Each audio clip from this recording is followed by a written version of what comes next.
على الإخلاص ديالكم وعلى تعليقاتكم الجميلة اللي تتخلي لنا بصمة راقية عبر هذه القناة المتواضعة. إخواني أخواتي، ما تنسوش أخوتي اللايكات والبارطاج فضلا وليس أمرا. اللايكات خصوصا أخوتي، الله يجزيكم بخير، باش الفيديو يتقترح على باقي الإخوة والأخوات، ودعموا بالبارطاج كذلك لحبابكم الأصدقاء ديالكم اللي قرب لكم، الناس اللي تتهمها الحقيقة في هذه القضية، اللي تيهمها فك لغز هاد الجريمة البشعة اللي وقعت للأسف في الواقع والمواقع. بداية من المواقع، عدة أمور عشناها جميع في اليوتيوب المغربي بحكم الصراعات اللي كانوا زمان، إلى الواقع كيفاش نتجت لنا صراعات المواقع، الجهل، كيفاش تمكن الشيطان الرجيم من نفوس خبيثة، وكيفاش سمحت لهم نفسهم على أنهم يرتكبوا جريمة. الكل أصبح يعلم على أننا اليوم بقوة القانون أمام جناية. المرحومة سعاد البريكي ماتت بفعل فاعل، دار لها السم، كيفاش وقتاش وعلاياش وشكون اللي عنده علاقة مباشرة بهذا التسميم هذا.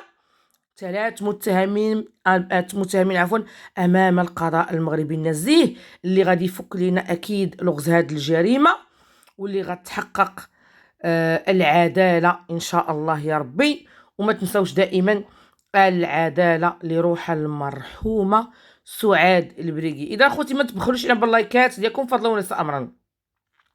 هاد المعطيات اللي شفتوا هي من الارشيف، معطيات غابره. هذه كانت احدى الخرجات ديال الدفاع ديال المتهم الرئيسي ومن معاه.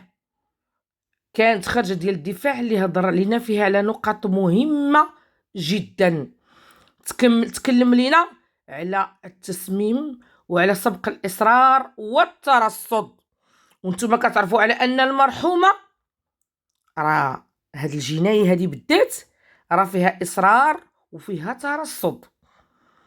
فيها اصرار لان منذ ان بدات النقاشات على الموافقه والصراعات على الموافقه والصراعات على الزواج ديال المتهم الرئيسي بالمشاركه، لان كانت هناك صراعات اللي هو دابا قال لكم ما كانتش علاقه. سبحان الله. والغريب في الامر على ان من كانوا حاضرين آنذاك ودعموا على هذه العلاقه لكي تتوج بالزواج، لا من محسنين ولا من متابعين ولا من قنوات، ولا أعني أكيد كل القنوات، لكن الغريب في الأمر على أن الناس بقوة الغل ديالهم والحقد ديالهم وش نقول لك، وعلى أن هما الشيطان تمكن منهم، ضربوا كل هذه الحقائق بعرض الحائط. وكي اللي كيقول لك ما راضيش فقط لأنه بالتكبر اللي عطاه الله، ما رضاش على انه هو خارف الحقيقه، ما رضاش يبرد الضمير ديالو، يطلع عند الله سبحانه وتعالى خفيف، والظلم ظلمات يوم القيامه. هاد الناس اللي مازال تتكذب وتدلاس بلا حنين ولا رحيم، ولكن ماشي مشكل، اللي يعرف الله، والروح منصوره باذن الله، لان ما هي الا روح عاشت مقهوره، ماتت مغدوره، وكتسنى حقها، والحق دائما يعلو ولا يعلى عليه. اخواني اخواتي، الناس اللي متبعانا يوميا في هذه القضيه، سواء تبعتوا اللايفات سواء تبعتوا الفيديوهات، كنشكركم جزيل الشكر. اليوم طرقت لواحد النقطه مهمه جدا في المباشر، اللي كان هو البوست اللي تحط بتاريخ 26 شهر 1 لسنة 2022. هذاك البوست اللي كان باللوغو ديال مول القناة، كي قال هذا صاحب القناة اللي طغى عليه الشيطان، كيف ما قال الدفاع ديالو الاول. تحياتنا ليه، حنا دائما تنحييو المحامون الشرفاء، لأن هذا المحامي الكبير العظيم الشريف الذي ترفع له القبعة، حتى ولو كان كيخرج بخرجات كان كيخرج بمصداقية. أكيد فأي دفاع يتشبث ببراءة الموكل ديالو حتى ولو كان عليه دليل، إنما كنشكروه لأنه أعطى معطيات دقيقة وتفاصيل مهمة شرح فيها الحقيقة الكاملة، معنى التسميم، الخطورة ديالو، الأحكام ديالو هي الإعدام، وإلا قال لك بنادم خدا التخفيف كياخد مؤبد. الله ينجينا وينجيكم اخوتي، الله ينجينا وينجيكم. وبنادم باقي تيخرج في عينيه وباقي تيتعاطى وتيتبورد ويتساب. تا مالك جهلت يا مول الفصل 398 وخارج كتعاير المتابعين؟ لا هو قال لك علاش تسولوا صاحبي على مراتي؟ هاي هاي هاي هاي هاي ولعبتي لنا فيها الرجله والعفه والشرف يا ابو شرف. كي قالت هذيك الممثل المصري ولا الممثله شرف ايه يا ابو شرف، شرف ايه يا ابو شرف. ايوا مالك ما حيحتي وعربطتي مني قال عليها تقبة البئر، صراع عن تقبة البئر. ماك ما ترجلتي وقلتي كيفاش يقول لي على مرتي تقبة البئر؟ ما تقدرش.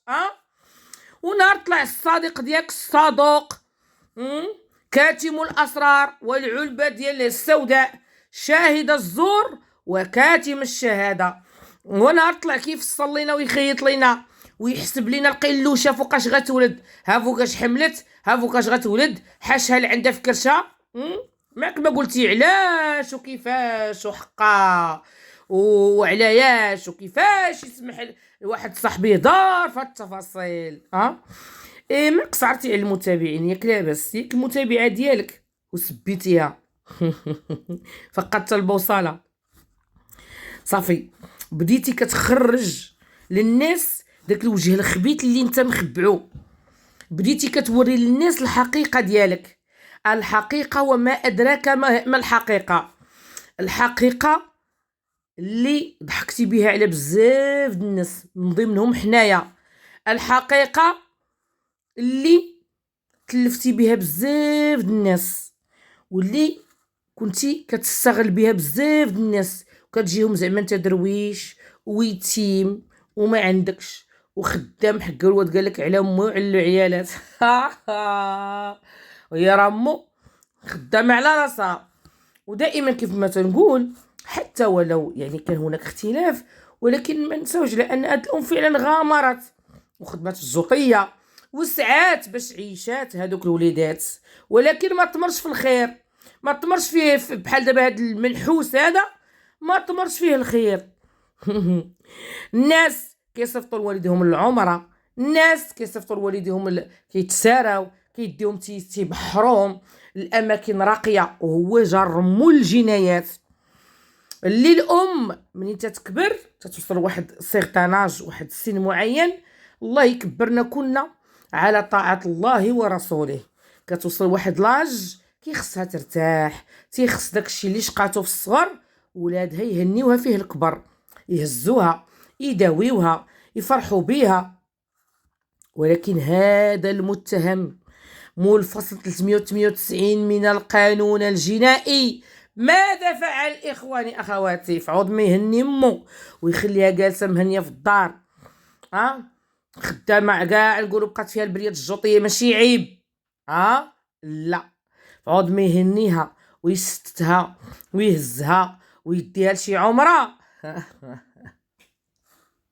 جرها للجنايات، جرها للمحاكم، جرها لعند الفرقه الوطنيه، جرها للابتدائيه، طالعه هابطه حتى خرجات فيها العالم اخوتي. والله ينجيها ونجيكم الجيات. المهم المتهم الرئيسي في هذه القضيه مول الفصل 398 اللي كيف ما عرفتوا كاملين، والبوستات اللي كنا كنشاهدوا كاملين، والخرجات ديالهم اللي كانت عندهم كاملين، كلها فيها اصرار وترصد من تاريخ داك البوست من اواخر شهر واحد، يعني من نهار علنوا ديك الخطوبه الملعونه ديال الشريع اللي هو كان كيقول لهم حكاو الواد، ماشي كان كيقول لهم، بل قال لهم فاثناء التحقيقات اللي كيف قال الاستاذ الحلو تحياتنا ليه، قال لك دور قاضي التحقيق، قال لك دور قاضي التحقيق هو جمع الادله، جمع الادله. من بعد ما كيجمعوا ضباط ما شاء الله سامون، وضباط ما شاء الله اللي بحال الفرقه الوطنيه، وما ادراك ما الفرقه الوطنيه، راه هي الاف بي اي ديال المغرب، راه دول عظمى تتشهد لها بالكفاءه، وتجي عندنا وتتعلم منا وتتنقل منا، اللي حقات في هذا الملف ودوزات الملف الى من؟ الى السيد قاضي التحقيق الذي بدوره سهر على جمع الادله، وعلى اثر ذاك الادله، لان هناك 3 اركان كامله، بقى الركن الرابع اللي هو ان شاء الله غيثبت على اي واحد ثبتت علاقته المباشره باعطاء السم، لان لحد الساعه ما عارفينش شكون في هاد 3 اللي عاطي السم مباشره لهذيك السيده، واش الام، واش الزوج، هذيك اللي كانت عاشقه واصبحت زوجه، هذيك عندها المشاركه، عندها المشاركه اخواني اخواتي، كان الزوج مشاركه معاه، كانت الام مشاركه معاه، لانها لديها المشاركه ومتابعتها ابتدائيا وجنائيا.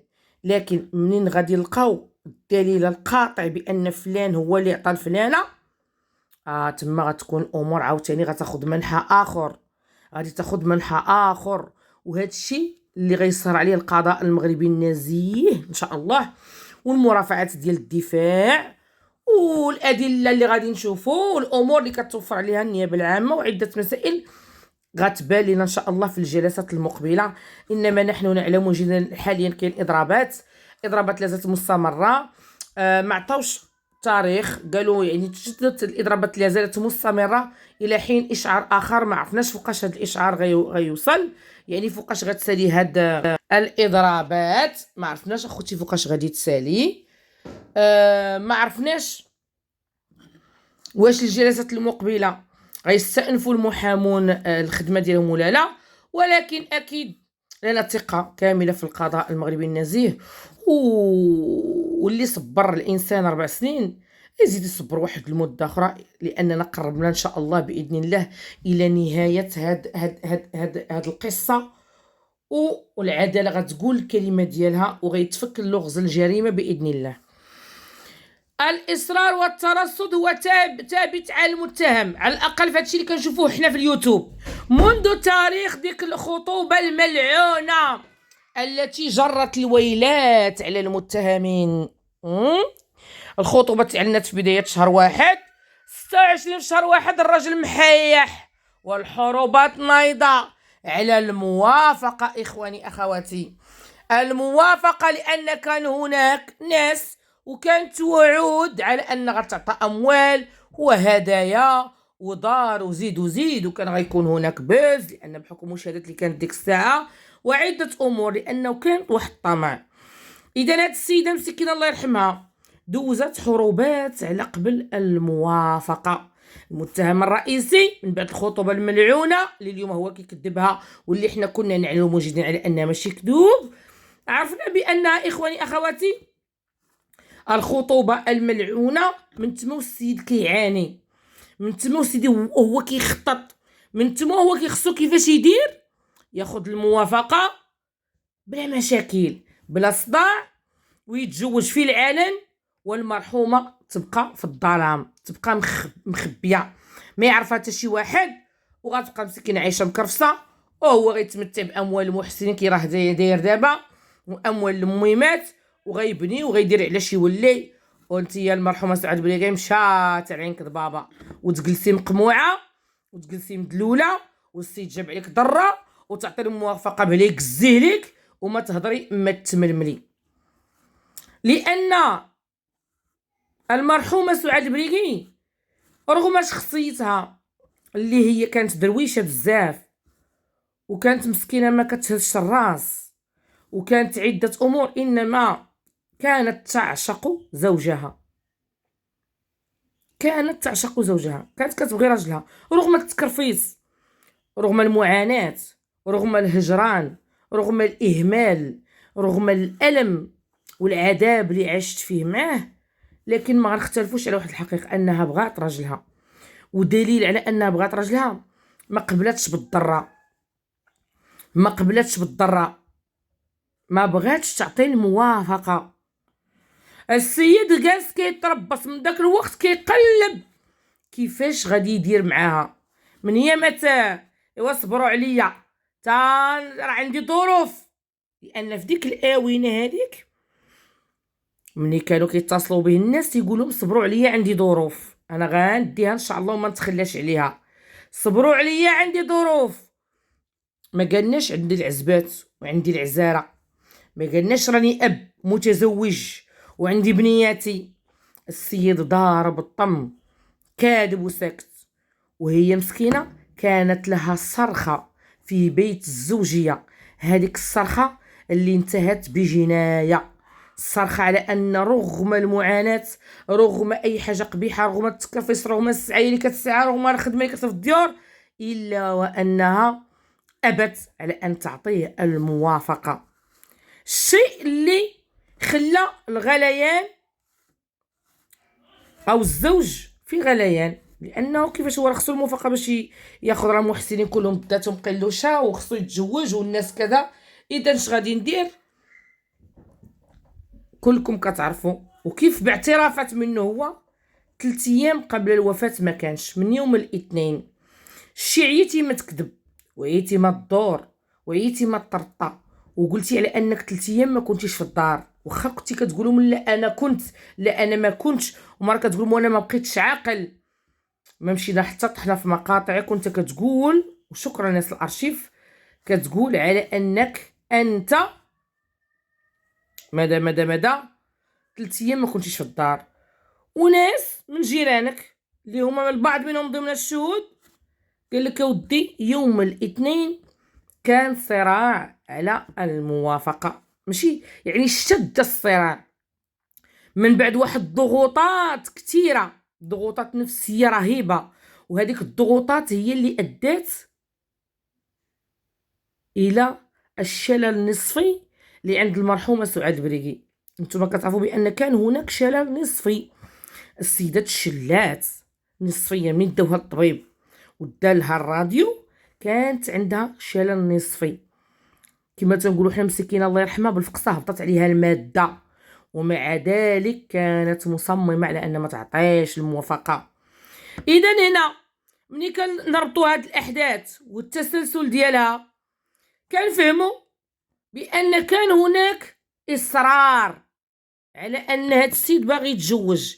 اذا الناس اللي هما داروا السم لسعاد كان عندهم اصرار باش يصفيوها لها، كانوا مصرين سبق الاصرار والترصد. اما ترصد اخواني اخواتي فهو انهم بقاو مقابلينها حتى اختاروا اليوم المناسب اللي تعطى لها فيه السم، اللي عطاو لها بعد ما تقت فيهم وكلات من يديهم، ويعلم الله كيفاش وقع داك الشيء، لاني لازلت كنقول لكم بان حتى واحد ما عارفش كيفاش دار تعطى لها، الامور لا زالت في سريه، داك السر هذاك عارفه غير النيابه العامه والسيد قاضي التحقيق، ما عارفو حتى واحد ما طالع عليه، مخلين نهار غتبدا المناقشه ديال الملف اخوتي وغتبدا المرافعات، وتما اخوتي غتوجدوا لي الصدمات، تما اي حاجه دابا كاينه غامضه وما بيناش غادي تفك وغادي تبان، واللي ما معروفش غيتعرف، اللي ما معروفش غيتعرف. اخطر فصل فيك يا قانون جنائي مغربي ولا غير مغربي هو لانك تصفيه بنادم من بعد ما اصريت على التصفيه ديالو وتعمدت وتربصت. وشوف المرحومه علم الله كيفاش تربصوا بها وكيفاش حتى عطاو لها السم، وفي اش من ماكله تعطى لها السم. وماتت المرحومه سعاد بريغي. في الوفاه ديالها كانت صرخه ديال العائله ديالها اللي من بعد ما جمعوا بزاف ديال الشكوكات، بزاف ديال الامور، تكونت عندهم قناعه على ان الموت ديال بنتهم لم تكن طبيعيه. شرف ايه يا ابو شرف، هي اللي خارج كتعاير مع للياتك شي متابعات ديالك وليتي كتسبهم، المتابعات ديالك وليتي كتسبهم، فقدت البوصله. وياك الجلسه القادمه الا بقى الاضراب مستمر صافي راه عندك امل جديد تخرج تاني تبورد وتخرج تعطي السبعان والكوازي من المحكمه. ايوا مالك مخلوع، مالك ما مرتاحش، مالك ما عجبكش الحال؟ علاش رغم على ان الله سبحانه وتعالى كيف ما كتقول نتايا سخر ليكم وعطاكم وهادي، علاش ما مرتاحينش؟ علاش معذبين؟ علاش ما عايشيش الحياه السعيده؟ علاش ما كتمتعوش بداكشي اللي عندكم؟ لان هناك بكل بساطه واحد الروح تنتظر على انها تاخذ حقها بقوه القانون، لان الحمد لله بعد فضل الله سبحانه وتعالى هاد الملف ما فيهش تقادم. هذه راه كانت واحد النقطه مهمه، لان ما غيوقعش فيه بحال اللي وقع في ملف الدوار ديال الجديده اللي تابع الجديده والنواحي، اللي راجل صفار مرتو برادو ومنين بيع به خوه على الورثه مشى وخرجوا بالتقادم.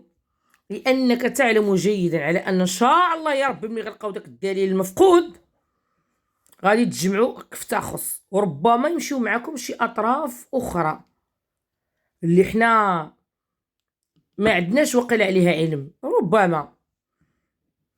اما تحقيقات كيف قال الدفاع ديالك اولا، تحقيقات المعمقه والثقيله والدقيقه جدا، فراه خلصت على انكم انتم هما المتهمين. اذا حنا ما يمكنش حنايا كاع هاد المجهودات اللي دارتها هاد الناس، هاد الفرقه وهاد الناس وهاد الاجهزه غنضربوها بعرض الحائط فقط لانك ما كنتيش ياك امك. ما كنتوش كاملين ولكن توبعتم، علم الله ما شوف شنو وقعوا عليكم. اذا اخواني اخواتي، دائما الحقائق تتعرفوها معنا بالدليل والبرهان. الا كنا غير حنا في اليوتيوب شوف شحال من حقيقه وصلنا ليها واقتنعنا بها، حنا اللي كنا كنعرفوا هاد الناس ومقربين لهاد الناس، وسمحوا دابا تيكذبوا علينا في وجهنا وحنا حيين اخوتي العزاز. فما بالك بهذيك اللي ميته، هذيك اللي تحت التراب، هذيك اللي مازال كتسنى حقها تاخذوا بقوه القانون، وغادي تاخذوا رغم الكذوب رغم التدليس. والمحامي ديالكم الدفاع اخوتي الاول تحياتنا ليه، كان دقيق في معطيات جد مهمه على ان هاد الناس راهم غارقين اخوتي تنصدق هذاك، غارقين العزاز ديالي، غارقين والهلا يعطي حصلتهم للكلاب، ولكن هما طمعا في كرم وجود المحسنات والمتابعات اللي كيقيلوا يسعوهم في الخاص. خالتي عطيني هادي، خالتي بغيت ندير بومبا، خالتي بغيت نحفر بير، خالتي بغيت ندير باب، خالتي بغيت نشري صالون، خالتي بغيت نصبغ الدار وما عنديش، والادسنس ما كاينش، هما كلهم ادسنس نساتهم راسهم، والناس كلها كتخبر من اليوتيوب وترجع الا هاد الناس هادو يا لطيف. هادي قالك المشتاق الى ضاق. هادشي علاش تيخبعوا تيدلسوا هاد الحقائق باش الناس ويلعبوا دور المظلوميه ويستمر التعاطف ويستمر حلب فلوس الاخوات والمهمات والمحسنات والمدعمات لان كان هذاك هو مصدر رزقهم، ما عندهم حتى شي مصدر اخر من غير داك الشيء. الفلوس اخوتي، الاموال اللي كتدخل في الخاص مني كيجيبوها من العلن، وكتبوا عليا وداروا لي مؤامره وبغاو يغرقوني وبغاو يفعلوا لي. ايوا القضاء هذا الفرقه الوطنيه والنيابه العامه والتحقيقات كلها ما تثبتش بان لك مؤامره، وجهت لهم اصابع الاتهام بدون مؤامره، واخا هما جمعوا حاحه وملاحه، ولكن هادو باقي كيستحمروا العقول الضعيفه اللي على قد الحال لاستنزاف اموالهم. مصير الحقيقة تبان إخواني أخواتي، مصير الحقيقة تبان. إنما هذه المداخلة اللي سمعتوا راه هي الحقيقة. وأكيد أي دفاع هو كيتشبت بالبراءة الموكل ديالو، لأن هذيك كتدخل من ضمن الواجبات ديالو. المهم الروح منصورة بإذن الله تعالى. وصلت أختي لهذا الفيديو، ما بغيتش نطول بزاف، أحبكم في الله، تحياتي لكم. ما تنسوش أخوتي اللايكات والبارطاج. دمتم في رعاية الله، وإلى مباشر أو فيديو مقبل بإذن الله.